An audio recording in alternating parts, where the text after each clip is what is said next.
Ce qui se passe au Sénégal est plus que dommage. Voici entre autorités et enseignants des élèves qui sont sacrifiés depuis des années. Njàngum Sénégal buñ ciy wax ak problème yi fii la ñuy fanaan duñ fi jóg ndax musul baax te musuñ ko def pour sénégalais yi. Salaamaaleykum mbokk yi xarit yi dal leen ak jàmm ci seen chaîne Koroth Kama TV tey seen émission bi di Œil de Cheikh Ousmane dafay ñëw ci wax benn cas boo xam ni dafa triste et def ñuy metti bu baax a baax muy lii di enseignants yi nga xam ne dañuy dëkk di grève chaque année di perturber année scolaire yi ak état bi nga xam ni mënul fexe ba respecter ay engagement am alors que dernière négociation yi ñoom ñoo doon bàkku ne ils ont eu des accords réalistes et réalisables qu'ils ne peuvent pas du tout réaliser depuis boobu ba léegi manque d'engagement la wala lii di enseignants yi ñoo xamul lu ñu bëgg wala ñooy laaj nguur gi lu mu mënul lu ci mënti am mooy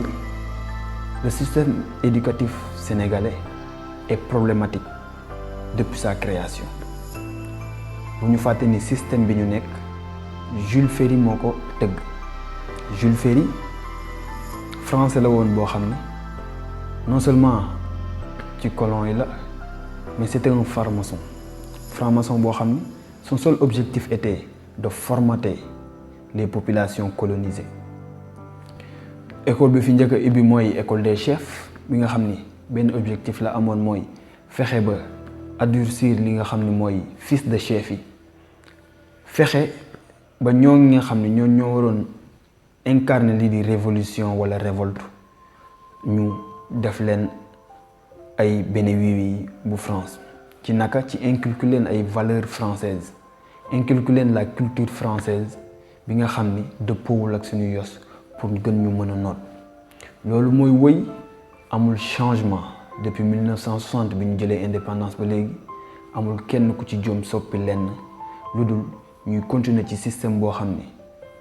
nuruwuñu jëlul en compte nos réalités socioculturelles jëlul en compte notre contexte actuel jëlul en compte suñuy bëgg-bëgg ak suñuy gëm-gëm bi nga xam ni mooy suñu cëslaayu nation. Malheureusement ajouté à ces incohérences yi nga xam ni moom la système bi représenté état bi mënul fexe ba tollole enseignants yi ak yeneen corps de métier yi enseignants yi di grève pour ay indemnités di sacrifier jeunesse bi nga xam ni ñoom la ñu wax ñooy avenir bi même bu fekkee ñoo ngi leen di formater ak système bu baaxul bu dee ci système bu baaxul bi leen di jàngalee système bi ci boppam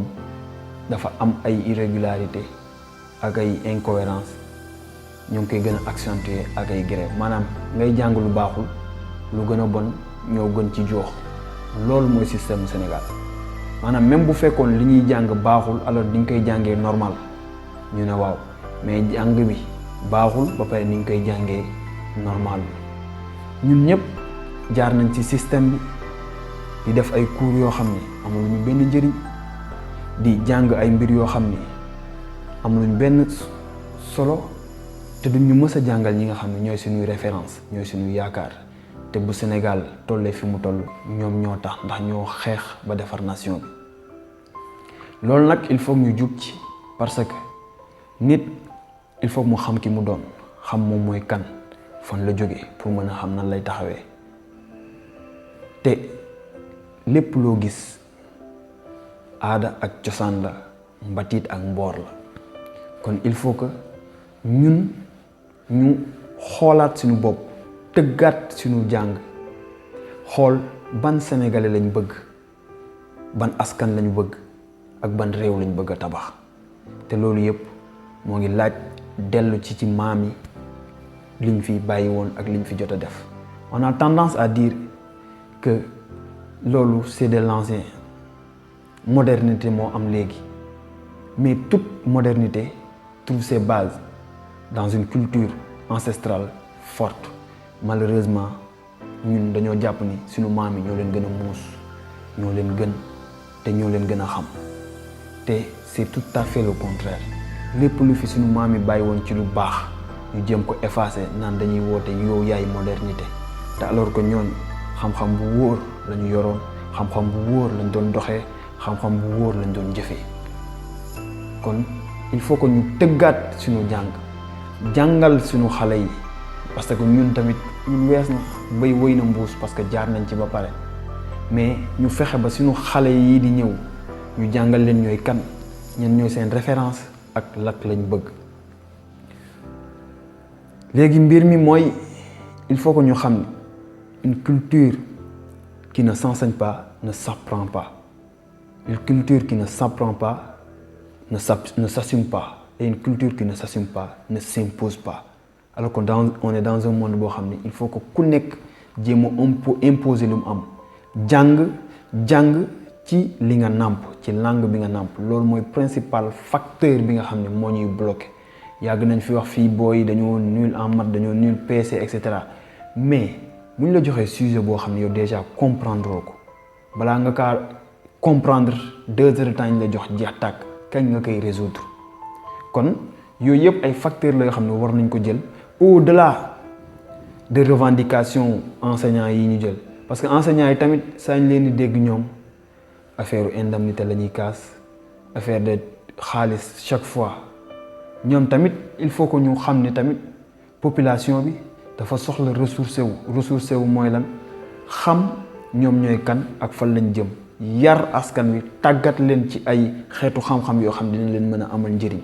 kon j'aimerais bien voir ay enseignants yoo xam ne dañuy grève pour ñu changer naka la ñuy jàngalee mais aussi nañ jéem a intégrer li nga xam ne mooy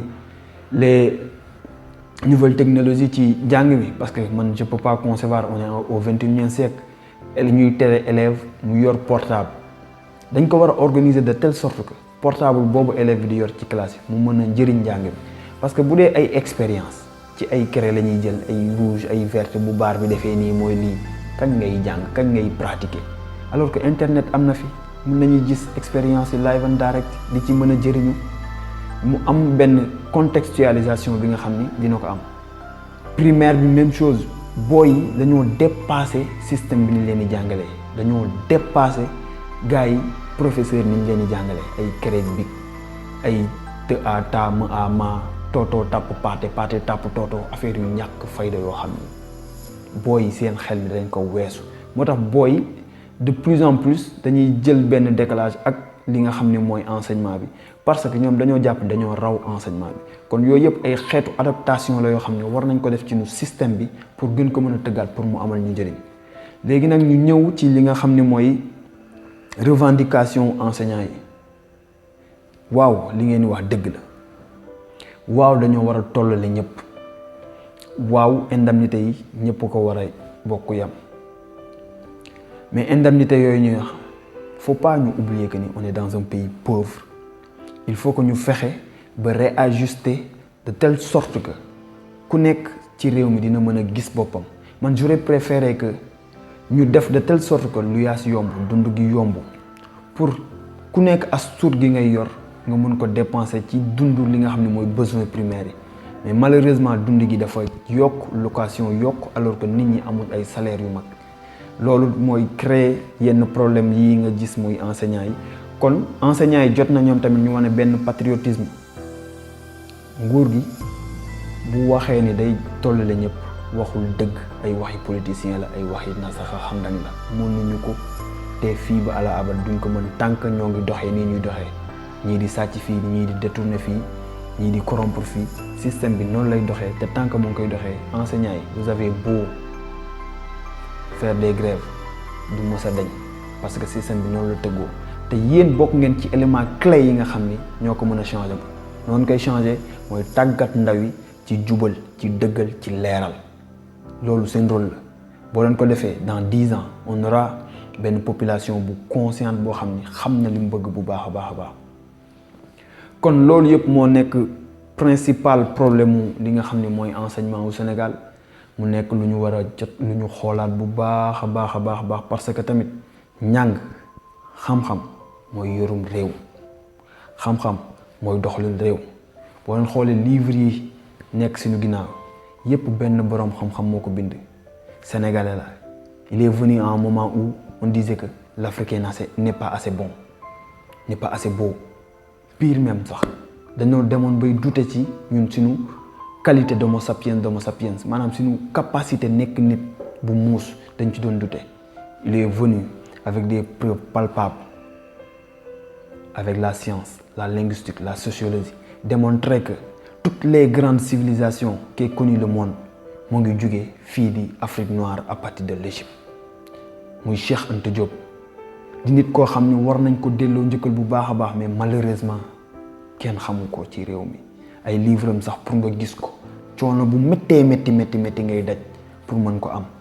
ndax yombalu luñ ko nit ñi yombaluñ ko askan wi pour ñu yeew kon yooyu yëpp ay xeex la yoo xam ni enseignants yi war nañ ko xeex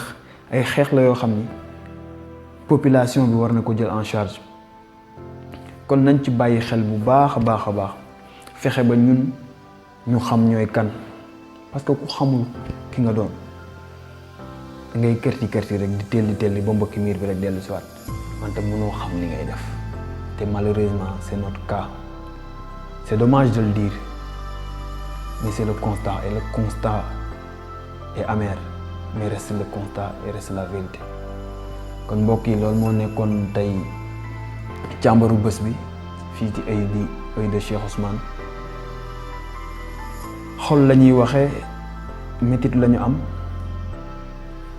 mais mënuñ koo ñàkk bañ a def mais di leen sant di leen gërëm di leen jox di daje ci beneen ay bés